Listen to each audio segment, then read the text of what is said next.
Bene, buonasera. Intanto io mi presento, sono Alfio Grasso, Aperitivi Algara, editore.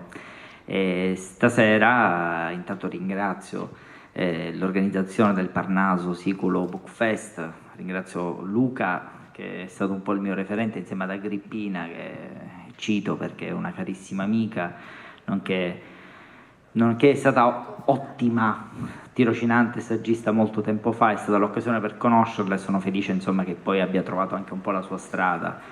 in questo settore. E stasera siamo qui per presentare, proprio per i tipi di Algra, un autore e le sue due pubblicazioni per la nostra casa editrice. L'autore è Rosario Russo e per noi ha pubblicato prima 14 spine e successivamente Effetti collaterali. Si tratta di un romanzo, il primo, nel primo caso, e di una raccolta di racconti nel secondo. Devo dire che l'evoluzione di Rosario Russo all'interno della casa editrice è stata molto importante. È stata importante non soltanto a livello personale, autoriale,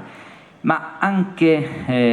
per l'organizzazione stessa della casa editrice. Infatti vedete insomma, che i due gialli hanno un formato e una veste grafica diversa, ma per il semplice fatto che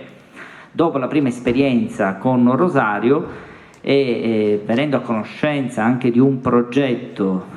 che andava al di là, diciamo, dell'esperienza editoriale, che era quella appunto del collettivo Sicilianiura, abbiamo inaugurato una collana editoriale dedicata proprio alla pubblicazione di gialli di ambientazione siciliana. E quindi da 14 spine siamo passati ad Effetti collaterali, che è stata la prima pubblicazione, la pubblicazione che ha inaugurato questa collana, che poi ha visto altre pubblicazioni. La più recente è proprio Sicilianiura ed è una raccolta di racconti di genere con diverse firme, la prefazione di Gaetano Savatteri e diverse firme da Seminerio, Cart, Di Carlo, insomma, poi magari ne parleremo meglio più avanti. E devo dire che questo mi fa molto piacere, perché effettivamente l'idea, il progetto insomma iniziato qualche tempo fa si sta sempre più concretizzando, dando la stura, diciamo, con una serie di pubblicazioni che finalmente, al di là del genere noir, raccontano la nostra terra.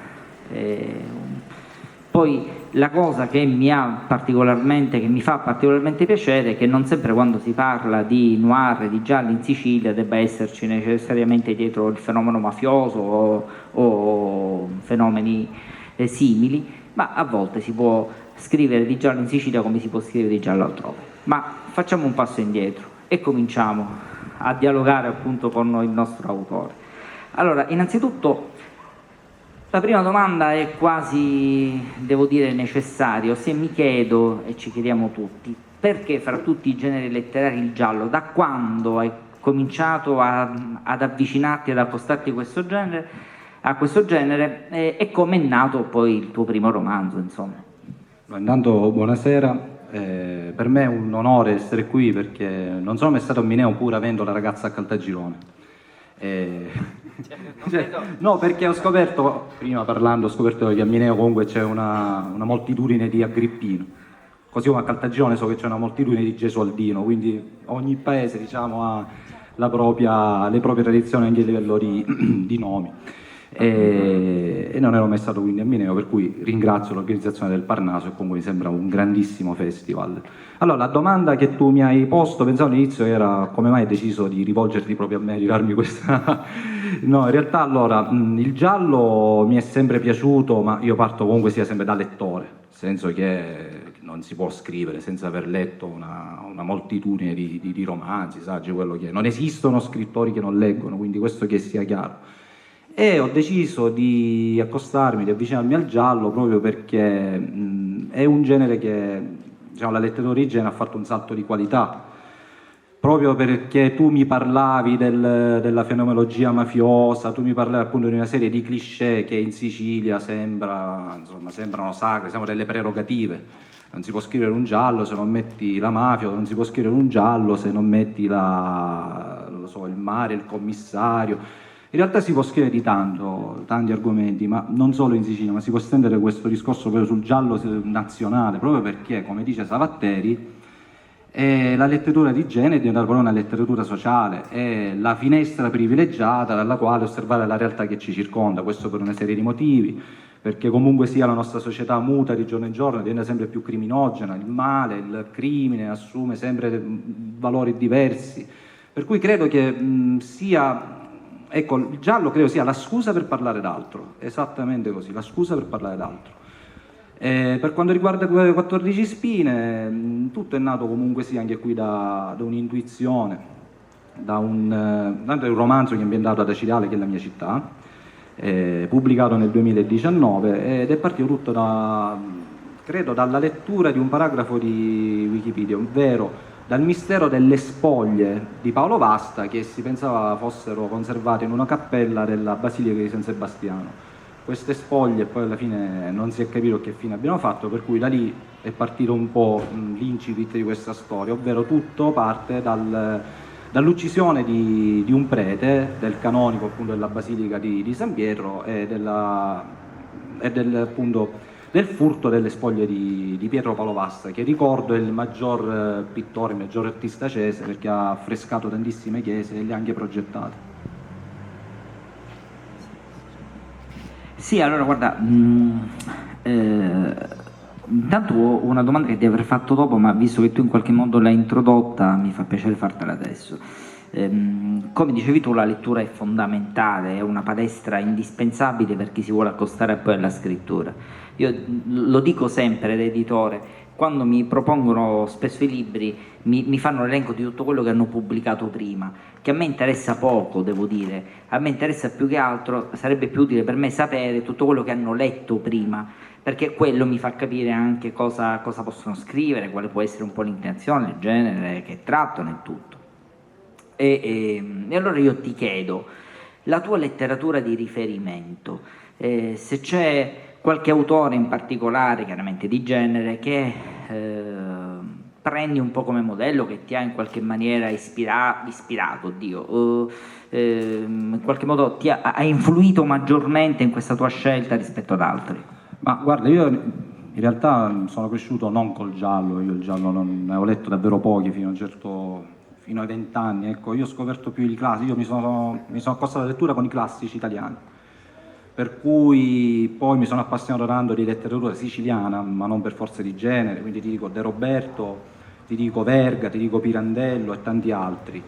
E mi sono avvicinato al giallo, vabbè, sembra banale dire con Camilleri, ma in realtà non è così, perché io ho apprezzato tanti altri autori non siciliani, proprio non so, gli esponenti del noir mediterraneo, per cui dico De Cataldo, e per me resta un maestro inarrivabile, Carlotto, ma anche gli stranieri, Vasquez Montalbán, insomma la lista è davvero lunga, è giusto che sia così. Cioè, non ho un autore di riferimento, però in Sicilia ti posso dire che apprezzo tantissimo una scrittrice che ha raggiunto la fama non con i gialli ma con i romanzi storici, che è Silvana La Spina. Apprezzo tantissimo Savatteri, ma poi in Italia appunto ci sono tanti autori che io prediligo, i gialli italiani, ecco, perché credo che la componente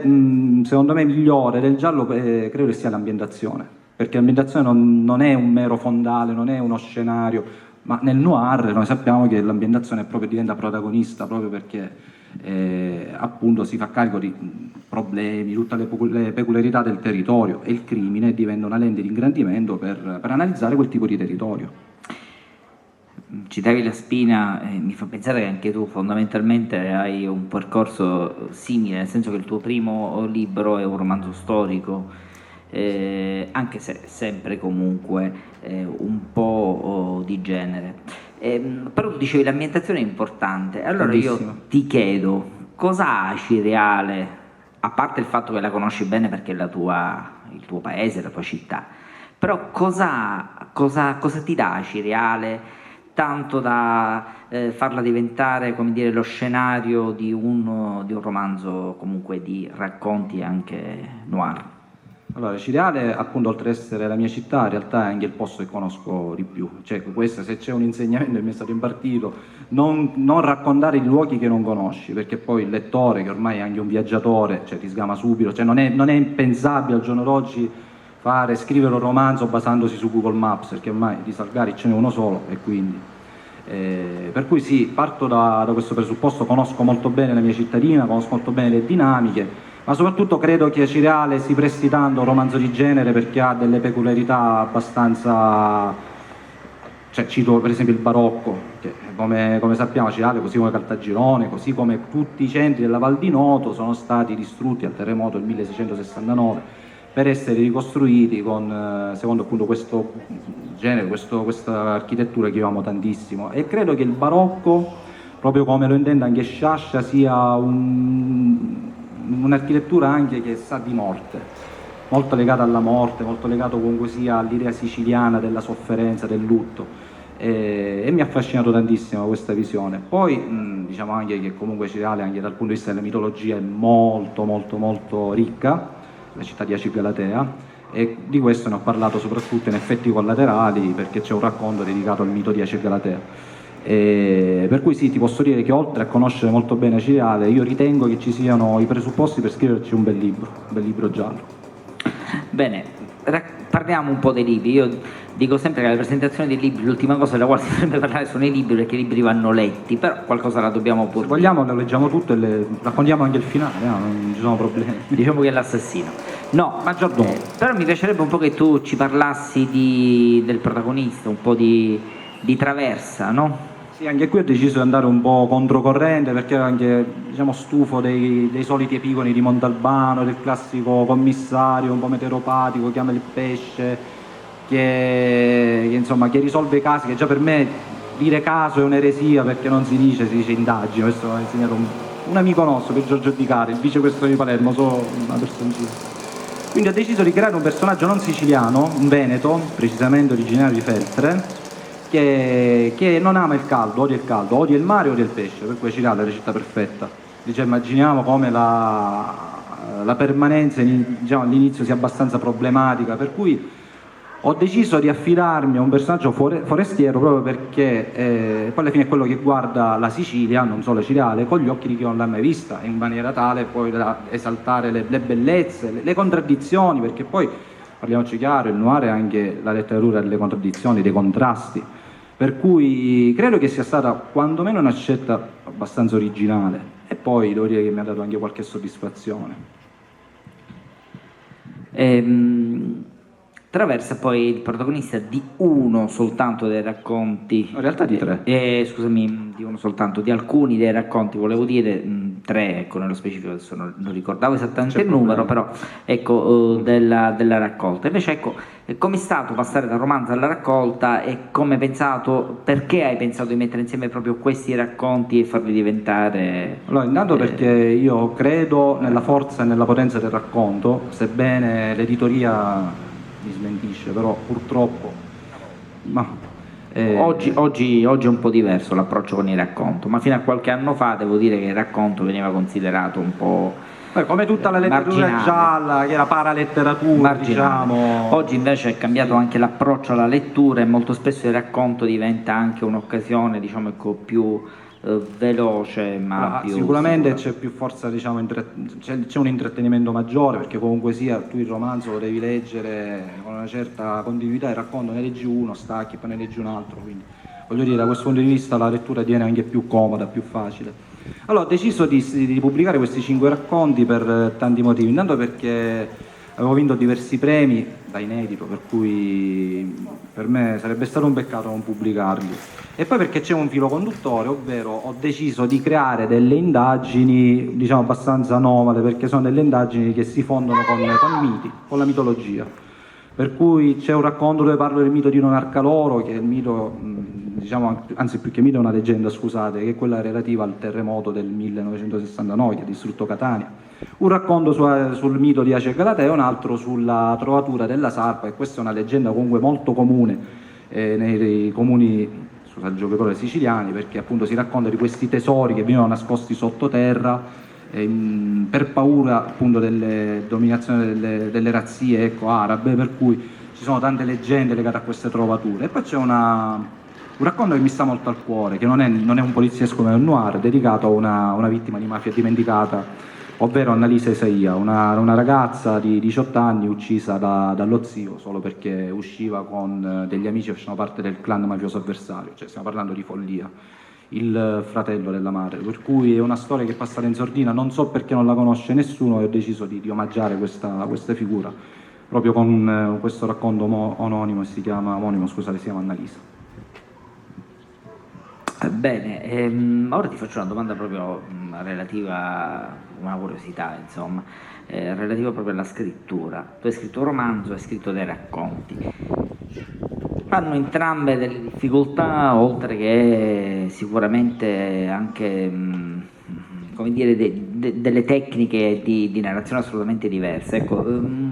Rosario Russo si trova meglio a scrivere un romanzo, a gestire quindi una lunga storia, una lunga narrazione, o ti trovi più a tuo agio nel racconto? Ma io credo un 50 e 50, anche perché scrivere un racconto molte volte si può pensare che magari sia qualcosa, un romanzo in miniatura, oppure peggio, la palestra, l'allenamento per scrivere un romanzo, non è assolutamente così, perché anzi, per certi aspetti è anche più difficile scrivere un racconto, perché tu in un racconto, ovvero in poche righe, in poche battute, non gli puoi permettere pause, non gli puoi permettere comunque momenti di stallo, quindi devi mantenere l'attenzione del lettore sempre alta, sempre costante. In un romanzo ti puoi soffermare più su certi aspetti, come appunto le descrizioni, l'ambientazione, cosa che non avviene in un racconto, e questo è molto difficile, appunto, scrivere un racconto di qualità. Poi se tu mi chiedi, ecco, cosa ne penso della scrittura, qua possiamo anche aprire tante discussioni, proprio perché secondo me, allora, c'è chi pensa che la scrittura non sia un grande valore, ovvero è uno strumento per raccontare storie, questo dice De Giovanni, io posso anche essere d'accordo, però credo anche che molte volte si pensa che saper scrivere correttamente significa saper scrivere un romanzo o un racconto, cosa proprio più sbagliata non ci può essere, perché secondo me molti autori sconoscono determinati principi che appunto sono la narratologia, ovvero quello di scrivere per entrare dritto al cuore del lettore, e questo non coincide per niente con saper scrivere in italiano, per cui ecco, molte volte oltre a pretendere l'editore, ecco, tante letture, che cosa sacrosanta, bisognerebbe concentrarsi sulla tecnica. La tecnica è molto importante, certo, molto importante. Certo che sì, ma infatti è uno dei criteri per i quali poi si valuta anche la pubblicabilità di un libro o meno. Tu poco fa parlavi di gialli e noir. Allora, molto spesso utilizziamo i due termini come sinonimi, ma sappiamo benissimo che non è così. Mi farebbe piacere che tu ne parlassi e soprattutto mi farebbe piacere sapere se tu ti senti più un giallista o uno scrittore di noir. Allora, intanto già utilizzare il termine giallo è qualcosa di improprio, perché il giallo non è altro che il colore della collana, il giallo Mondadori del 1929, cioè la prima pubblicazione, per cui da lì si è chiamato giallo, ma poi in realtà poliziesco, ma in realtà nel resto d'Europa, nel mondo si chiama mystery. Quindi diciamo che questo è un termine appunto che utilizziamo soltanto noi, il termine giallo. E questo giallo appunto presenta dei sottogeneri che poi appunto formano il genere, la letteratura di genere, che è il thriller, il noir, il legal thriller, insomma ci sono tanti. Io non sarei tanto per la classificazione dei generi, perché secondo me io divido tutto in buona letteratura e cattiva letteratura, però è anche giusto, voglio dire, cioè molte volte mi chiedono che differenza c'è tra il giallo o il noir. È semplice, cioè nel senso non è così semplice, provo a semplificare. Il giallo parte da delle regole che comunque sono quelle, nel senso un omicidio, o meglio lo status quo iniziale, l'omicidio, l'equilibrio viene rotto, un'indagine che venga poi alla fine condotta da un poliziotto, da un investigatore privato, da un amatoriale, questo poco cambia, l'indagine che viene risolta e si ripristina, ecco, lo status iniziale, ovvero quello che comunque sia. Cioè c'è qualcosa di consolatorio, perché il cattivo, il criminale viene assicurato dalla giustizia. Tutto ciò nel noir non avviene, perché il noir in realtà parte da un altro punto di vista, ovvero quello del cattivo, per cui la differenza sostanziale è che i noir non sono consolatori, quindi non ci possiamo dedicare il lieto fine, e si concentra più sulla discesa agli inferi di questo cattivo, che poi comunque, ecco, cito un libro su tutti che è uno dei miei preferiti, Romanzo Criminale. Un romanzo criminale è un romanzo appunto che è dalla parte dei cattivi, la parte del libanese, del freddo, dei membri della banda della Magliana. Il lettore quasi quasi si identifica col personaggio, quando poi in realtà oggettivamente parliamo di gente che si è macchiata di crimini mostruosi, di qualcosa di davvero grave. Per cui ecco, se possiamo possiamo definire il noir è proprio questo, non è un poliziesco e non c'è nessun lieto fine. È un colore, il noir anzi scusami, il giallo è un colore, il noir è uno stato d'animo. Esatto. Poi diciamo che anche il giallo si concentra molto più sull'indagine, quindi sugli elementi. Guarda, c'è una cosa molto che a me fa impazzire, che appunto è il giallo per come l'ha interpretato Sciascia. Molti dicono che Sciascia abbia portato il giallo, o meglio, si sia servito del giallo per raccontare i mari della Sicilia, che è una cosa sbagliatissima, perché Sciascia ha inventato un giallo, ha inventato un nuovo filone di giallo. Proprio perché il giallo classico, nel giallo classico si presuppone che ecco, ci sia all'inizio una situazione dove vige la giustizia, il bene, poi c'è l'indagine, il poliziotto, il finale consolatorio e il bene trionfa. Sciascia ha capovolto tutto. Sciascia parte da un contesto siciliano dove domina il male. E allora poi appunto entra in ballo l'investigatore che o muore o non riesce a concludere nulla. Per cui alla fine si ripristina lo status iniziale, ovvero quello del male, quello del malaffare, della criminalità. Quindi non possiamo dire che Sciascia si sia servito del giallo. La grandezza di Sciascia è stata proprio quella nel ridefinire i canoni del giallo ed averlo portato a un livello tale che poi, insomma,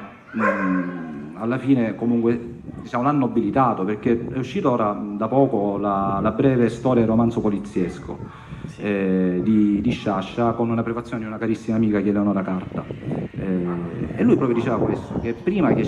Sciascia il giallo era considerato un hobby, una vergogna, qualcosa di cui non andare fiero.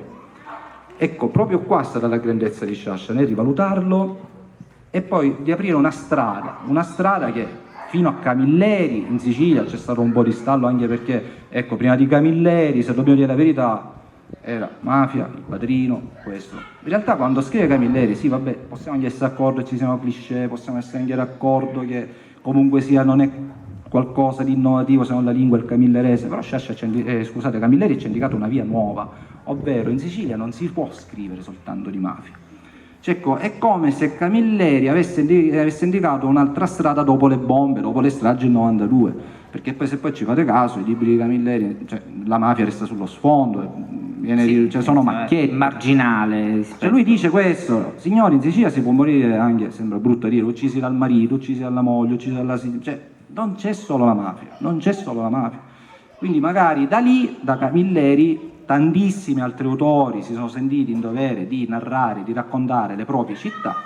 e appunto da quel momento si è aperta questa nuova stagione del noir, della letteratura di genere, che è diventata letteratura sociale.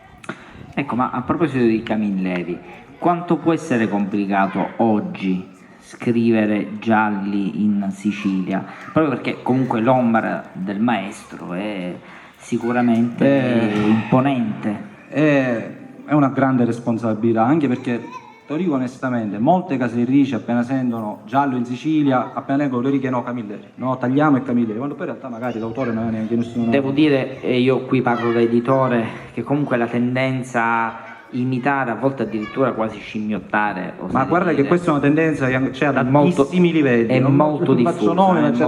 livelli. Per cui sì, in effetti molte volte penso, ma io voglio scrivere un giallo e già c'è l'idea del commissario, l'idea del mare, l'idea del pesce, cosa scrivo della Sicilia? Invece in realtà no, c'è tanto altro, anche scrivendo un poliziesco, per cui però resta sempre una grande responsabilità, perché molte volte magari, non lo so, durante le conversazioni, scrivi gialli, allora sarei il nuovo Camilleri, ma anche no. Che anche di Camilleri ce n'è soltanto uno, quindi non neanche riesco a pensare, proprio ad accostarmi alla figura di Camilleri, quindi non esiste. È un po' come quando a me come editore mi dicono tu sarai, non dico nuovo Mondadori, no, ecco, diciamo, ma dico, no, io vorrei essere magari in futuro diranno tu sarai il nuovo Alfio Grasso, un'altra persona, chi lo sa. Comunque proprio in quest'ottica, se vogliamo, tutto quello che hai detto tu ultimamente nasce un po' quello che è il progetto del collettivo di Sicilianivora, e mi farebbe piacere che tu ne parlassi un po', perché è una cosa che sta discutendo, è un'idea che sta discutendo, devo dire, molto interesse, e sicuramente questa antologia di recente uscita è un po' un coronamento, ecco. Si è eletto bene un coronamento perché comunque il collettivo è nato nel 2020 ed è composto oltre da me da altri 3 autori siciliani, Gaudenzio Schillaci, Alberto Minnella e Sebastiano Ambra. Diciamo, siamo accomunati da una grande amicizia e soprattutto comunque sia presentiamo degli stili molto diversi, quindi insomma, se voleste leggere qualcosa da parte degli autori, ecco, del collettivo, scoprirete che comunque sia veramente siamo 4 penne totalmente differenti, forse questa è anche una salvezza. Abbiamo iniziato con la mia prima pubblicazione di Effetti Collaterali, quindi abbiamo inaugurato da lì la collana e poi durante gli anni del lockdown ci siamo, per dare un segnale, ecco, per non stare fermi, ci siamo dedicati a delle rassegne online, quindi abbiamo iniziato con Isole Niure, abbiamo presentato Eleonora Carta, Pier Giorgio Puligi, Savatteri, la Cassarscalia e tanti altri autori, per cui da lì abbiamo comunque fatto amicizia, abbiamo creato rete, che poi ecco il collettivo nasce per creare rete, perché come ha scritto Savatteri è un unicum l'esperienza del collettivo, in una terra come la Sicilia in cui la scrittura è vista come qualcosa di individuale, qualcosa, un'isola all'interno di un'altra isola, ecco, come per parafrasare Bufalino. Ed è difficile che si riuniscano 4 autori proprio per unire le forze e per aprire, ecco, la loro idea di letteratura ad altri bravi autori. Per cui, come hai detto tu, Sicilia Niure è il coronamento comunque sia di 2 anni di sacrifici. Abbiamo tantissimi autori molto importanti in questa collana, in questa antologia, tra cui appunto il Calatino Seminerio, Cacopardo, che per me è uno degli scrittori preferiti. Abbiamo Eleonora Carta, che insieme a Cristina Mara rappresentano, tra virgolette, le oriunde, perché una è sarda e l'altra è calabrese. Abbiamo Pier Giorgio Di Cara, il vicequestore di Palermo, che scrive per Newton. Insomma, sarebbe anche, cioè, perderei tanto tempo proprio a citare uno a uno, ma vi assicuro che è una bellissima squadra. Il sottotitolo è Orchestrazioni imperfette, proprio perché il fil rouge di questi 18 racconti rappresenta la musica, per cui sono 18 declinazioni di noir di genere siciliano, 18 declinazioni anche di musica per chi e come intende la musica. Per esempio Gaudenzio ha raccontato la musica attraverso le canzoni di Gianni Celeste, ma il più credo originale credo sia stato Seminerio, perché la musica per lui la interpretava come il suono ritmato delle campane di Caltagirone, per cui ognuno la vede come, cioè, come dicevo prima, appunto sono 18 visioni diverse della Sicilia, non voglio dire tanto il noir ma proprio della Sicilia. Bene, c'è qualcosa che volevi dire ma io non ti ho chiesto? Questa è la mia ultima domanda. No, onestamente credo di no, anzi spero di non avervi annoiato, perché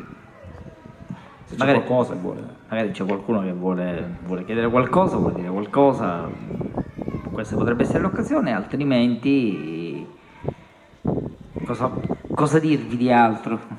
Scusa, ma questi libri sono alla portata di tutti, anche degli adolescenti, oppure per un pubblico adulto? Ma potrei consigliare più Effetti Collaterali, racconti, però io credo che comunque il genere non lo consiglierei a un pubblico più giovane. È una delle caratteristiche principali della letteratura di genere, la scrittura secca, asciutta, semplice,